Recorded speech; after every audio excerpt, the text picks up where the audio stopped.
Quando ocorrem as primeiras manifestações em São Paulo, nós entendíamos que elas eram legítimas, porque a gente até reconhecia que o próprio fato de termos inserido mais gente no consumo, os 40 milhões e tal, tinha provocado um estresse na cidade. Era muito mais gente circulando, muito mais gente com carro, muito mais gente precisando se deslocar nas cidades, e nós não tínhamos conseguido fazer uma política efetiva de valorização do transporte coletivo, de investimentos em infraestrutura urbana pesado no país. E o aumento foi o pretexto para que o movimento do passe livre começasse as manifestações, que eram manifestações absolutamente legítimas e muito objetivas. Tinha um objetivo claro, que era a questão do preço da passagem e dos problemas da mobilidade urbana. O que aconteceu, o que nos surpreendeu de fato, foi que na segunda manifestação, quando há repressão ali na Consolação, em São Paulo, onde o foco foi o início, começa a haver uma expansão rápida das manifestações. As de São Paulo crescem muito e começam nas outras capitais.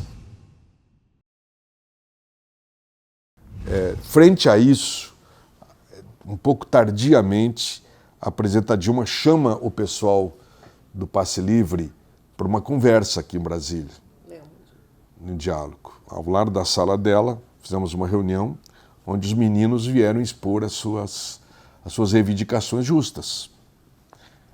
Ela toma uma decisão daqueles 5 pontos que vão na linha do combate à corrupção, né, de apertar o combate à corrupção, mas também da mobilidade urbana.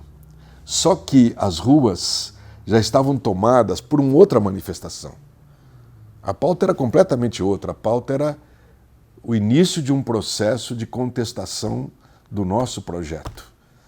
E o domínio era dessa visão que vicejou muito no país, que é a coisa da meritocracia, a questão do combate às formas das políticas sociais, a questão do privilégio, da defesa de privilégios que a elite queria defender, e um ataque total a nós. Ali estava colocado o ovo de uma serpente. Dentro desse ovo, dessa serpente, havia nitidamente já desenhados os valores que, no processo de amadurecimento, vieram dar no bolsonarismo. A contestação que o Aécio faz da eleição em 15, todo o movimento de tentar não permitir a realização da Copa do Mundo, todo esse processo, ele trazia dentro de si a semente disso que veio dar depois. É preciso tirar as consequências.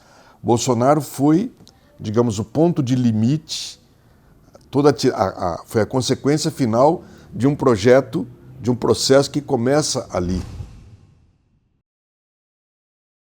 Evidentemente é muito mais fácil analisar agora. Na época nós tivemos grandes dificuldades, porque a nossa primeira reação foi a reação de reconhecer a legitimidade das manifestações e de oferecer o diálogo. O diagnóstico, naquele momento, era muito complexo, era muito difícil. Demoramos, é verdade, você tem razão. Nós demoramos para ir percebendo, só depois de alguns meses é que foi ficando muito claro para nós que havia por trás daquelas mobilizações, como eu insisto em dizer, legítimas, né? Inicialmente, toda uma carga para a mudança de pauta.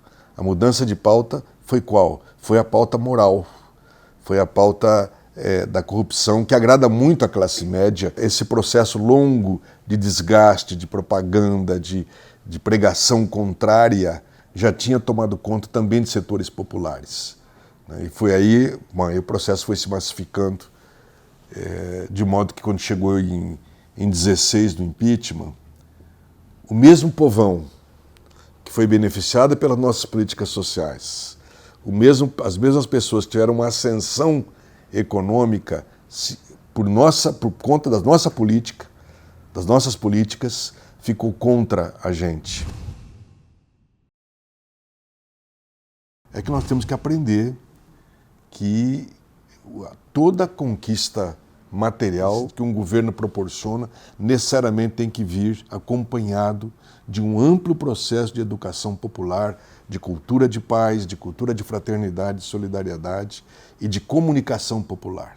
Reconstruir o Brasil não é apenas reeditar programas sociais, não é apenas corrigir as distorções econômicas, significa também reconstruir os laços da sociedade. Nós temos que ser um governo pedagogo, um governo que permita que as pessoas tenham conquistas materiais, mas também uma conquista de novo padrão de relação na sociedade. Se o povo não tiver consciência do que nós estamos realizando, se as pessoas, a maioria, não tiver, a partir dessa consciência, o desejo de sustentar esse projeto, o nosso projeto não tem sustentabilidade.